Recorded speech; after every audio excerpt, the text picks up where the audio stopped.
আবু হুরায়রা কয় সকালে তোমাকে নবীর দরবারে হাজির করা হবে। চোর দেখে আসলেই চোর বেকায়দায় আছে, আজকে আবু হুরায়রা ছাড়বে না। এবার চোর আবু হুরায়রাকে বলে, এ রে আবু হুরায়রা, যদি আজকের রাত্রিতে আমাকে ছেড়ে দাও তাহলে তোমাকে এমন একটা আমল শিখাইয়া দিব, এরে সাহাবী রে, যে আমল করলে আমার আল্লাহ সারা রাত আল্লাহর ফেরেশতা দিয়া পাহারা দিবে। মুসলমান ভাইয়ারা, আমার বন্ধুরা, চোর আমল শিখায় আল্লাহর রাসূলের সাহাবী রে। আল্লাহর রাসূলের সাহাবী আবু হুরায়রা বলে, আমাকে কি আসলে আমল শিখাইবা? বলে, হ্যাঁ, আমল শিখাইয়া দিব। এবার আবু হুরায়রা চোরটারে ছেড়ে দেয়। চোর এবার দরজার কাছে গিয়া বলে, এরে আল্লাহর রাসূলের সাহাবী, এরে আবু হুরায়রা, তোমার এমন একটা আমল শিখাইয়া দে যে আমল তুমি প্রতিনিয়তই করবা। একটা আমল শিখায় দে, আল্লাহর যদি কোনো বান্দা রাত্রিবেলা ঘুমানোর পূর্বে আয়াতুল কুরসি পড়ে ঘুমায়া যায়, রাত্রিবেলা ঘুমানোর পূর্বে আয়াতুল কুরসি পড়ে, আমার আল্লাহ ওই বান্দারে আল্লাহ ফেরেশতা দিয়া পাহারা দেয়। শোনাও, আল্লাহ রাসূলের সাহাবী আবু হুরায়রা বানাইছে, পাহারাদার বানাইছে। আল্লাহর রাসূল সাল্লাল্লাহু আলাইহি ওয়াসাল্লাম পাহারাদার বানানোর পরে আবু হুরায়রা রাত্রিবেলা যাকাতের মাল পাহারা দেয়। এমন সময় গভীর রাত যখন হয়ে যায়, এক চোর আয়েশা ঢুকছে যাকাতের মাল, চোর আয়েশা ঢুকছে যাকাতের মাল চুরি করার জন্য। আবু হুরায়রা চোর ধরার পরে দেখবেন চোরের একটা কমন স্বভাব আছে। চোর ধরার পরে কয়, চোর কয়, ভাই আমি জীবনেও চুরি করাই নাই, আজকেই ফার্স্ট চুরি করালাম, আমারে মাফ করে দেন। কথা কোন ঠিক কি না? ঠিক তদ্রুপ আবু হুরায়রা যখন চোরের হাত ধরে ফেলাইছে, চোর উল্টা আবু হুরায়রার হাত ধরে বলে, এরে আবু হুরায়রা, আমি জীবনে কোনোদিন চুরি করি নাই, এরে আবু হুরায়রা, আমারে আজকে মাফ করে দাও, আমি জীবনে কোনোদিন চুরি করব না। আবু হুরায়রা নরম দিলের সাহাবী, আবু হুরায়রার দিলের ভিতরে মায়া লাগছে। আল্লাহর রাসূলের সাহাবী আবু হুরায়রা চোরটারে প্রথম দিন ছেড়ে দিছে। সকালবেলা যখন আল্লাহর রাসূলের দরবারে হাজিরা দেয়, আল্লাহর রাসূল সরকার আবু হুরায়রাকে ডেকে বলে, এরে আবু হুরায়রা, গত রাত যে তোমার কাছে মেহমান আসছিল, বলো দেখি এই মেহমানের খবর কি? আবু হুরায়রা বলে, ইয়া রাসূলুল্লাহ, ইয়া হাবিবাল্লাহ, ওগো আল্লাহর নবী, আমি গত রাতে মেহমান চোরটারে ছেড়ে দিছি। এরে মুসলমান ভাইয়েরা, সংক্ষেপে বলি, গভীর মনোযোগ দিয়ে শোনা চায়। আল্লাহর রাসূল বলে, আবু হুরায়রা কেন ছাড়লা? বলে, চোর আমার কাছে বলছে আর জীবনে কোনোদিন চুরি করবে না। ইয়া রাসূলুল্লাহ, ইয়া হাবিবাল্লাহ, চোর আমার কাছে মাফ চাইছে, এই কারণে আমি চোরটারে ছেড়ে দিছি। আল্লাহর রাসূল কয়, আবু হুরায়রা, চোর তোমারে মিথ্যা বলেছে, ধোঁকা দিয়েছে। আবু হুরায়রা, আবার আজকের রাত্রিতে পাহারা দাও, আবার এই চোর আয়েশা ঢুকবে। মুহতারাম হাজিরিন, গভীর মনোযোগ দিয়ে শোনা চাই। আল্লাহর রাসূলের সাহাবী আবু হুরায়রা দ্বিতীয় রাত যখন আবার যাকাতের মাল পাহারা দেয়, গভীর রাত যখন হয়ে যায়, আবার চোর গিয়া ঢুকে। আবার চোর ঢোকার পরে চোরের হাত যখন মুষ্টি দিয়া ধরে ফেলায়, এবার চোর আবু হুরায়রা কয়, এরে আবু হুরায়রা, আমারে আজকের মতো ছেড়ে দাও।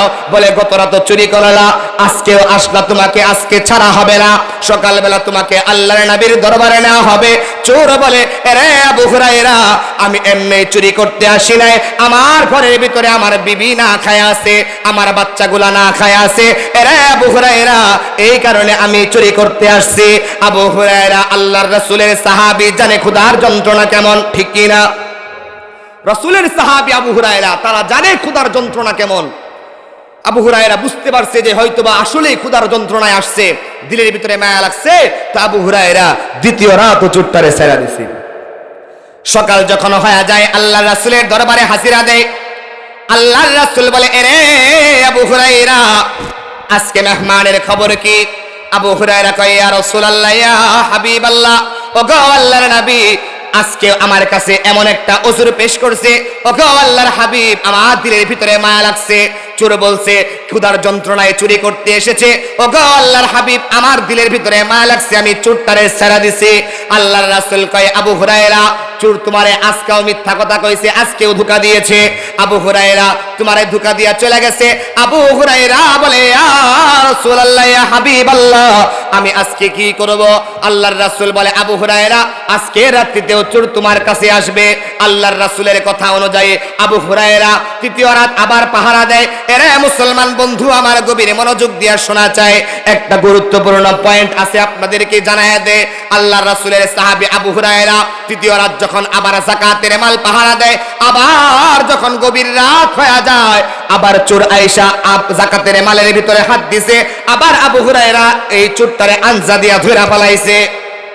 চোর দেখে আজকে যখন আবু হুরায়রা ধরছে, আজকে আমারে ছাড়বে না। আবু হুরায়রা কয়, আজকে যাই বলো না কেন আর ছাড়া হবে না, সকালবেলা নবীজির দরবারে হাজির করা হবে। চোর দেখে আসলেই বেকায়দায়। আবু হুরায়রা কয়, সকালে তোমাকে নবীর দরবারে হাজির করা হবে। চোর দেখে আসলেই চোর বেকায়দায় আছে, আজকে আবু হুরায়রা ছাড়বে না। এবার চোর আবু হুরায়রাকে বলে, এ রে আবু হুরায়রা, যদি আজকের রাত্রিতে আমাকে ছেড়ে দাও তাহলে তোমাকে এমন একটা আমল শিখাইয়া দিব, এরে সাহাবী রে, যে আমল করলে আমার আল্লাহ সারা রাত আল্লাহর ফেরেশতা দিয়া পাহারা দিবে। জোরে কন্না সুবহানাল্লাহ। মুসলমান ভাইয়ারা, আমার বন্ধুরা, চোর আমল শিখায় আল্লাহর রাসূলের সাহাবী রে। আল্লাহর রাসূলের সাহাবী আবু হুরায়রা বলে, আমাকে কি আসলে আমল শিখাইবা? বলে, হ্যাঁ, আমল শিখাইয়া দিব। এবার আবু হুরায়রা চুপটারে ছেড়ে দেয়। চোর এবার দরজার কাছে গিয়া বলে, এরে আল্লাহর রাসূলের সাহাবী, এরে আবু হুরায়রা, তোমার এমন একটা আমল শিখাইয়া দে যে আমল তুমি প্রতিনিয়তই করবা। একটা আমল শিখায় দে, আল্লাহর যদি কোনো বান্দা রাত্রিবেলা ঘুমানোর পূর্বে আয়াতুল কুরসি পড়ে ঘুমায়া যায়, রাত্রিবেলা ঘুমানোর পূর্বে আয়াতুল কুরসি পড়ে, আমার আল্লাহ ওই বান্দারে আল্লাহ ফেরেশতা দিয়া পাহারা দেয়। জোরে কন্না সুবহানাল্লাহ। মুসলমান ভাইরা, আমার বন্ধুরা, শেষ কথা, আখেরি কথা গভীর মনোযোগ দিয়া শোনা চাই। আল্লাহর রাসূলের সাহাবী এবার তৃতীয় রাত চুট্টারে ছেড়ে দিছে। ছাইরা দিয়া সকালবেলা যখন আল্লাহর রাসূলের দরবারে হাজিরা দেয়, আল্লাহর রাসূলকে ডেকে বলে, ইয়া রাসূলুল্লাহ, ইয়া হাবিবাল্লাহ, ওগো আল্লাহর হাবিব, আমি আপনাকে আগে বলি, ওগো আল্লাহর হাবিব, আমি আজকের রাত্রিতেও চুট্টারে ছেড়ে দিছি। আল্লাহর রাসূল কই, সাহাবীরে কেন ছাড়লি? এবার সাহাবী ডেকে বলে, ইয়া রাসূলুল্লাহ, ইয়া হাবিবাল্লাহ, আজকের রাত্রিতে চোর আমাকে এমন একটা আমল শিখাইয়া দিছে যে আমল করলে নাকি আল্লাহর ফেরেশতারা আমারে পাহারা দিবে। ওগো আল্লাহর হাবিব, এই লোভে পড়ে আমি চোরটারে ছেড়ে দিছি। আল্লাহর রাসূল কই, তোমারে কি আমল শিখাইয়া দিছে? এবার চোর ডেকে বলে, ইয়া রাসূলুল্লাহ, ইয়া হাবিবাল্লাহ, চোর আমারে বলছে যদি কোনো বান্দা রাত্রিবেলা ঘুমানোর পূর্বে আয়াতুল কুরসি পড়ে ঘুমায়া যায়, আমার আল্লাহ ওই বান্দারে ফেরেশতা দিয়া পাহারা দেয়। আল্লাহর রাসূল বলে, আসলেই শিখাইছে? বলে, হ্যাঁ। আল্লাহর রাসূল বলে, ওই আল্লাহর কসম করে বলি, যে আল্লাহর হাতে আমার জান, যে আল্লাহর হাতে আমার প্রাণ, ওই আল্লাহর কসম করে বলি রে সাহাবী, চোর তোমাকে প্রথম রাত মিথ্যা বলেছে, চোর তোমাকে দ্বিতীয় রাত মিথ্যা বলেছে, চোর তোমারে তৃতীয় রাত মিথ্যা বলে নাই। চোর তোমারে তৃতীয় রাত যে আমল শিখাইছে, আয়াতুল কুরসির আমল শিখাইয়া দিচ্ছে, এই আমল যদি শুধু তুমি সাহাবী না, কিয়ামত পর্যন্ত আমার কোন উম্মত যদি করে, আমার আল্লাহ ওই বান্দারে ফেরেশতা দিয়া পাহারা দিবে। কি আমল শিখতে পারলাম আমরা এখান থেকে? আল্লাহর রাসূলের সাহাবী বলে যে চোর আমারে শিখায় দিয়েছে আয়াতুল কুরসি পড়লে আল্লাহর ফেরেশতারা পাহারা দেয়। আল্লাহর রাসূল বলে, চোর তোমারে প্রথম রাত মিথ্যা বলেছে, দ্বিতীয় রাত মিথ্যা বলেছে, তৃতীয় রাত মিথ্যা বলে নাই। যদি কোনো আল্লাহর বান্দা রাত্রিবেলা ঘুমানোর পূর্বে আয়াতুল কুরসি পড়ে ঘুমায়া যায়, আমার আল্লাহ ওই বান্দারে ফেরেশতা দিয়ে পাহারা দেয়। জোরে জোরে কোন সুবহানাল্লাহ। আমরা এই আমল করব তো ইনশাআল্লাহ। মুহতারাম হাজিরিন, আমার আপনার মডেল হলো, আমার আপনার নেতা হলো বিশ্বনবী সাল্লাল্লাহু আলাইহি ওয়াসাল্লাম। মুসলমানের নেতা রাসূল ছাড়া কেউ হতে পারে না। কথা বলো ঠিক কি না? মুসলমানের নেতা যদিও এখন রাসূল করিম সাল্লাল্লাহু আলাইহি ওয়াসাল্লাম নাই, তবে রাসূলের ওয়ারিস যারা তারা দুনিয়ায় আছে, রাসূলকে দেখতে না পারলেও রাসূলের ওয়ারিসদের সমর্থন আমরা করব। জোরে কোন ঠিক কি না? আর জোরে বলতে হবে মুসলমান ঠিক কি না? মুহতারাম হাজিরিন, রাসূলের সমর্থন যেভাবে আমরা করি, রাসূলের সমর্থন যে রূপ আমাদের করা প্রয়োজন, হযরতে আবু বকর সিদ্দিকের মতো প্রয়োজন। রাসূলের আদর্শ হযরত ওমর ইবনুল খাত্তাবের মতো করা প্রয়োজন। রাসূলের আদর্শ আমাদের এমন মানা প্রয়োজন, আল্লামা মামুনুল হকের মতো প্রয়োজন। কথা বলো ঠিক কি না? আর জোরে বলো মুসলমান ঠিক কি না? মুসলমান ভাইরা রে আমার, আল্লাহ পাক রব্বুল আলামিন রাসূল করিম সাল্লাল্লাহু আলাইহি ওয়াসাল্লামকে দুনিয়ার জমিনের মধ্যে পাঠানোর পরে আল্লাহ পাক রব্বুল আলামিন বলে, ইয়া রাসূলুল্লাহ, ইয়া হাবিবাল্লাহ, আমি আল্লাহ আপনার আপনাকে এক নাম্বার ইন্না আরসালনাকা শাহিদা, আমি আল্লাহ আপনাকে এক নাম্বার একত্ববাদের সাক্ষী দেওয়ার জন্য পাঠাইলাম। আমি আল্লাহ আপনাকে একত্ববাদের প্রচারক হিসেবে বানাইলাম। ইয়া রাসূলুল্লাহ, ইয়া হাবিবাল্লাহ, আপনি এক আল্লাহর দাওয়াত দিবেন, এক আল্লাহ ছাড়া আর কারো দাওয়াত দিবেন না। আপনার উম্মতরা যেন এক আল্লাহর দাওয়াত দেয়। এরে দুনিয়ার মানুষেরা রে, এরে ভাইকান্দির মানুষেরা, এক আল্লাহর দাওয়াত দিতে গেলে, এক আল্লাহ এবং আল্লাহর রাসূলের কথা বলতে গেলে অনেকেই রাগ করে, নারাজ হয়। কথা কোন ঠিক কিনা? আর জোরে বলতে হবে ঠিক কিনা? মুহতারাম হাজিরিন, গভীর মনোযোগ দিয়ে শোনা চাই। আল্লাহর রাসূলের সাহাবী আবু বকর সিদ্দিক রাদিয়াল্লাহু তাআলা আনহু, আল্লাহর রাসূলের এমন একজন সাহাবী, যে সাহাবী মুসলমান হওয়ার আগে জিন্দেগিতে কোনোদিন কাফের বেঈমানের মতো মূর্তির সিজদা করে নাই। এমন একজন সাহাবীর নাম হলো আবু বকর। এই আবু বকর সিদ্দিক রাদিয়াল্লাহু তাআলা আনহু মুসলমান হওয়ার পরে হযরত ওমর ফারুক রাদিয়াল্লাহু তাআলা আনহু মুসলমান হওয়ার 3 দিন আগে, জোরে কোন কয়দিন আগে? আবু বকর মুসলমান, ওমর ফারুক মুসলমান হওয়ার 3 দিন আগে আবু বকর সিদ্দিক রাদিয়াল্লাহু তাআলা আনহু যখন ইসলামের পূর্ণ বিশ্বাস, ইসলামের পূর্ণ ভূমিকা আবু বকরের দিলের ভিতরে জায়গা হয়ে গিয়েছে, দিলের ভিতরে এসে গিয়েছে, আবু বকর বলে, ইয়া রাসূলুল্লাহ, ইয়া হাবিবাল্লাহ, আমি এক আল্লাহর দাওয়াত প্রকাশ্যে দিতে চাই। জোরে কোন সুবহানাল্লাহ, আর জোরে কোন সুবহানাল্লাহ। মুসলমান ভাইয়েরা আমার, যুবক বন্ধুরা, গভীর মনোযোগ দিয়ে শোনা চাই। এক আল্লাহর দাওয়াত দিতে গেলে কাফের বেঈমানেরা আঘাত করতে পারে। আল্লাহর রাসূলের সাহাবা হযরত আবু বকর সিদ্দিক রাদিয়াল্লাহু তাআলা আনহু বলে, ওগো আল্লাহর হাবিব, আমি এক আল্লাহর দাওয়াত প্রকাশ্যে দিতে চাই। আল্লাহর রাসূল বলে, এখনো সময় হয় নাই আবু বকর। আবু বকর বলে, ইয়া রাসূলুল্লাহ, ইয়া হাবিবাল্লাহ, এখনো সময় নাও হইতে পারে, কিন্তু আমি আবু বকর এক আল্লাহর দাওয়াত দিব, আমারে অনুমতি দেন। আল্লাহ রাসূল সাল্লাল্লাহু আলাইহি ওয়াসাল্লাম এক পর্যায়ে পিরাপিরির পরে আবু বকর সিদ্দিক রাদিয়াল্লাহু তাআলা আনহু অনুমতি দিয়ে দেয়। আবু বকর সিদ্দিক রাদিয়াল্লাহু তাআলা আনহু অনুমতি পাওয়ার পরে আবু বকর সিদ্দিক মক্কা প্রাঙ্গণে দাঁড়ায়া এক আল্লাহর একত্ববাদের খুতবা পাঠ করে, এক আল্লাহর দাওয়াত দেয়, এক আল্লাহর কথা বলে। মুহতারাম হাজিরিন, আবু বকর মুসলমান, কাফের বেঈমানেরা আছে না নাই? ওই সময় কাফের আছে না নাই? মুসলমান আবু বকর দাঁড়ায়া একত্ববাদের খুতবা দেয়। কাফের বেঈমানেরা, বিধর্মীরা কাবা চত্বরে কাবা তওয়াফ করে, কিন্তু তারা উলঙ্গ হয়ে, ল্যাংটা হয়ে তওয়াফ করে। মুহতারাম হাজিরিন, কাফের বেঈমানেরা দেখে আবু বকর সিদ্দিক রাদিয়াল্লাহু তাআলা আনহু এক আল্লাহর দাওয়াত দেয়, এক আল্লাহর কথা বলে, আল্লাহর রাসূল সাল্লাল্লাহু আলাইহি ওয়াসাল্লামের দাওয়াত দেয়। এই কথা যখন কাফের বেঈমানেরা শুনেছে, আবু জাহেল, উতবা, শাইবা, উতাইবা যখন শুনেছে, আবু জাহেল দৌড়াইয়া গেছে, গিয়া বলে, আবু বকর, এক আল্লাহর দাওয়াত বাদ দাও, এক আল্লাহর দাওয়াত তুমি বাদ দাও। এক আল্লাহর দাওয়াত বাদ না দিলে তোমার উপর আঘাত করা হবে, তোমাকে গ্রেফতার করা হবে, তোমার উপর টর্চার করা হবে। মুহতারাম হাজিরিন, আগের জামানায় আবু জাহেল ছিল, আগের জামানায় উতবা, উতাইবা ছিল, এখনকার জামানার তাদের সৈন্যরা আছে না নাই? জোরে বলতে হবে, আছে না নাই? মুসলমান ভাইয়েরা আমার, বাবারা, আবু বকর সিদ্দিক রাদিয়াল্লাহু তাআলা আনহু এক আল্লাহর দাওয়াত দেয়। এক আল্লাহর দাওয়াত দেওয়ার পরে কাফের বেঈমানেরা ক্ষিপ্ত হয়ে আবু বকরের উপরে আক্রমণ করে, আবু বকর সিদ্দিকের উপর আক্রমণ করে। আবু বকর সিদ্দিক এমন একটা মানুষ, আল্লাহর রাসূল বলে, আবু বকর সিদ্দিকের হিজরতের এক রাত্রির আমল আর সারা দুনিয়ার মুসলমানদের আমল যদি এক পাল্লায় রাখা হয়, আর আবু বকরের আমল এক রাত্রির আমল যদি এক পাল্লায় রাখা হয়, তারপরে আবু বকরের আমল বেশি হয়ে যাবে।